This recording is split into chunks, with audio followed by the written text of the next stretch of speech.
नमस्कार. 7 जन्माची सतीश आणि प्रीती भाग 88 मध्ये तुम्हा सर्वांचं स्वागत आहे. मंडपात सगळे कलाकार आपापल्या जागी उभे राहिले होते. वराडी, नातेवाईक, मैत्रिणी सगळं अगदी खऱ्या लग्नासारखं भासत होतं. घुंगट घेतलेली नवरी प्रीती हळूहळू सावकाश पावलं टाकत मंडपाजवळ आली. तिच्या पावलांचा आवाजही त्या शांत वातावरणात स्पष्ट ऐकू येत होता. तर मंडपाच्या एका बाजूला सतीश उभा होता. शेरवानी, डोक्यावर पगडी, गळ्यात शेला. तेव्हा तो इतका देखणा दिसत होता की अनेक प्रेक्षकांच्या तोंडूनही नकळत वा असा शब्द निघाला. पण सतीचं लक्ष मात्र स्वतःकडे नव्हतं. तो सतत इकडे तिकडे पाहत होता. नजरेने तो प्रीतीला शोधत होता. ते पाहून नीता आणि सोनाली एकमेकांकडे पाहून हसल्या. सोनाली हळूच म्हणाली, "नीता, बघ ना प्रीतीला कसा शोधत आहे." नीता मिश्किलपणे हसत म्हणाली, "आणि त्याला कल्पनाही नाही, जी नवरी म्हणून समोर उभी आहे तीच प्रीती आहे." तेवढ्यात पंडितजी माईक समोर उभे राहिले. त्यांचा आवाज शांत पण भारदस्त होता. पंडितजी म्हणाले, "आता मंगलाष्टका सुरू होईल."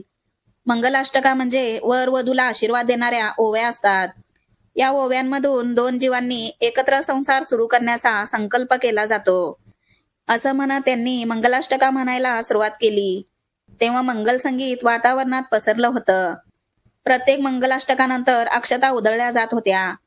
संपूर्ण ग्राउंड शांत झालं होतं.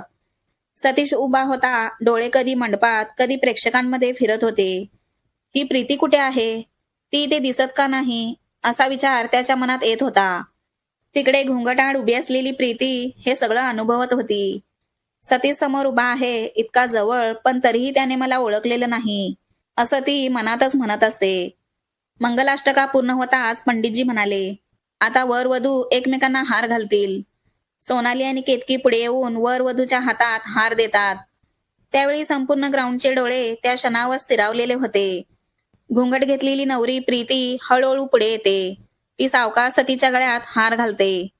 त्या क्षणी सतीश थोडासा दचकल्यासारखा होतो. त्या हालचालीत, त्या लाजऱ्या थबकण्यात त्याला कुठेतरी प्रीतीची झलक जाणवते. तो क्षणभर नवरीकडे पाहतो, पण घुंगटमुळे काहीच दिसत नाही. मग तोही पुढे येतो आणि नवरीच्या गळ्यात हार घालतो. तेव्हा सगळेजण टाळ्या वाजवू लागले. पुढे पंडितजी शांत आवाजात म्हणाले, "आता वर वधू दोघेही पाटावर बसतील आणि कन्यादानाचा विधी सुरू होईल." हे ऐकता सतीश आणि प्रीती मंडपात ठेवलेल्या पाटावर सावकाश बसले. सतीश थोडा ताठ बसला होता, तर नवरी पूर्ण घुंगटमध्ये डोळे खाली घालून शांत बसली होती. पंडितजी मंत्र म्हणू लागले. त्यांचा स्वर मंद पण भारलेला होता.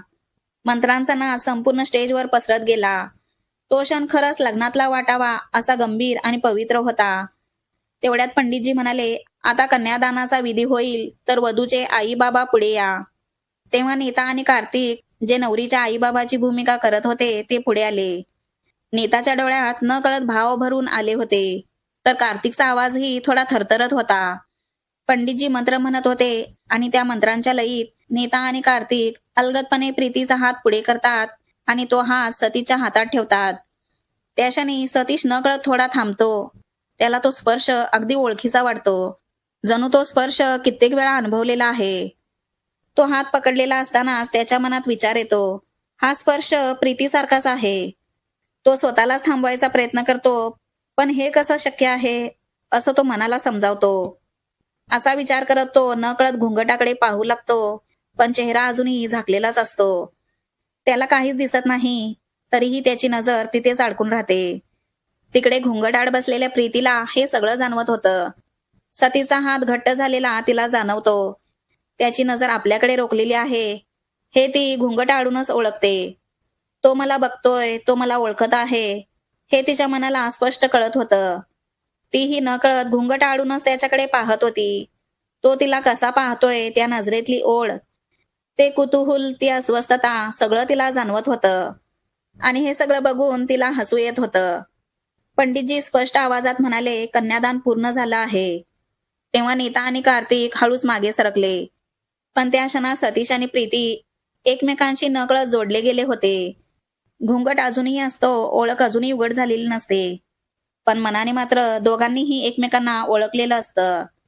पंडितजी थोडे थांबले आणि ते हळू पण ठाम आवाजात म्हणाले, "आजचा हा मंगल सोहळा आपल्याला एक गोष्ट शिकवतो. लग्न म्हणजे केवळ दोन व्यक्तींचा करार नाही, तर मोठ्यांच्या आशीर्वादाने आणि परंपरेनुसार पार पडलेलं हे लग्न फक्त प्रेमाचं नव्हे तर विश्वास, जबाबदारी आणि दोन कुटुंबाच्या एकत्र येण्याचं प्रतीक असतं. पंडितजी असं म्हणतात, संपूर्ण ग्राउंडमध्ये टाळ्यांचा कडकडाट झाला. पंडितजी पुढे म्हणाले, आता त्या मंगल क्षणाची वेळ आली आहे. वराने आपल्या वधूच्या गळ्यात मंगळसूत्र घालायचं आहे. तेव्हा केतकी पुढे येऊन मंगळसूत्र सतीच्या हातात देते. घुंगट अजूनही तसाच असतो, चेहरा झाकलेलाच. पण त्या घुंगटाआड प्रीतीचं हृदय मात्र आता जोरजोरात धडकत असतं. हे नाटक आहे, ती स्वतःला समजावत असते, पण मन ऐकत नसतं. सतीश सावकाश पुढे सरकतो, त्याचे हात किंचित थरथरत होते. तो नवरीच्या गळ्याजवळ येतो आणि मंगळसूत्र अगदी जपून तिच्या गळ्यात घालतो. त्या क्षणी प्रीतीला श्वास रोखल्यासारखं झालं होतं. क्षणभर तिला असं वाटून जातं, खरंच माझं आणि सतीचं लग्न होतंय. हे नाटक नाही, हा क्षण खरा आहे. तो क्षण शांत पण अर्थांनी भरलेला असतो. पंडितजी हसत म्हणाले, आता नवरा मुलगा नवरीच्या भांगे सिंदूर भरेल. तेव्हा सोनाली पुढे येते आणि ती हळूच प्रीतीचा घुंगट अलगद उचलते. घुंगट उचलता सतीशला क्षणभर स्वतःच्या डोळ्यांवरच विश्वास बसत नाही. तो नकळत डोळे चोळतो, पुन्हा एकदा पाहतो. तर खरंच बाजूला पाटावर नवरीच्या वेशात बसलेली प्रीतीच असते. नवरी म्हणून प्रीती बसलेली पाहून कार्तिकलाही क्षणभर धक्काच बसतो. प्रीती इथे बसली आहे तर मनाली कुठे गेली, असा प्रश्न त्याच्या चेहऱ्यावर स्पष्ट दिसत असतो. पण पुढच्या क्षणी त्याच्या ओठांवर हलकं हसू उमटतं. कारण शेवटी सतीची इच्छा पूर्ण झालेली असते. सतीसाठी मात्र तो एक गोड सरप्राईज असतो. त्याच्या चेहऱ्यावर आनंदाचं हसू येतं, पण तो ते लपवायचा प्रयत्न करतो. डोळ्यात चमक असते, चेहऱ्यावर संयम असतो.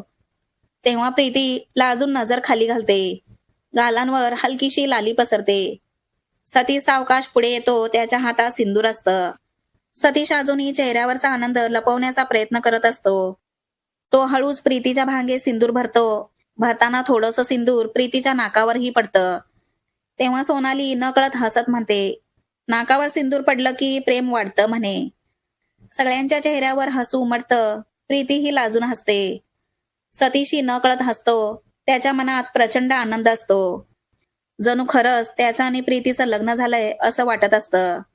पण तो आनंद व्यक्त करता येत नाही, कारण नाटक अजून सुरूच असतं. आता पंडितजी गंभीर आवाजात म्हणाले, आता सप्तपदी सुरू होईल.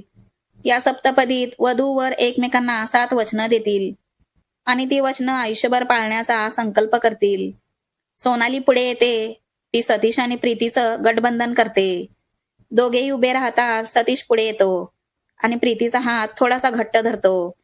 दोघेही एकमेकांचा हात धरून फेरे घेऊ लागतात. सतीच्या त्या स्पर्शाने प्रीतीची धडधड वाढते. ती नजर खाली घालते, लाजून हसते.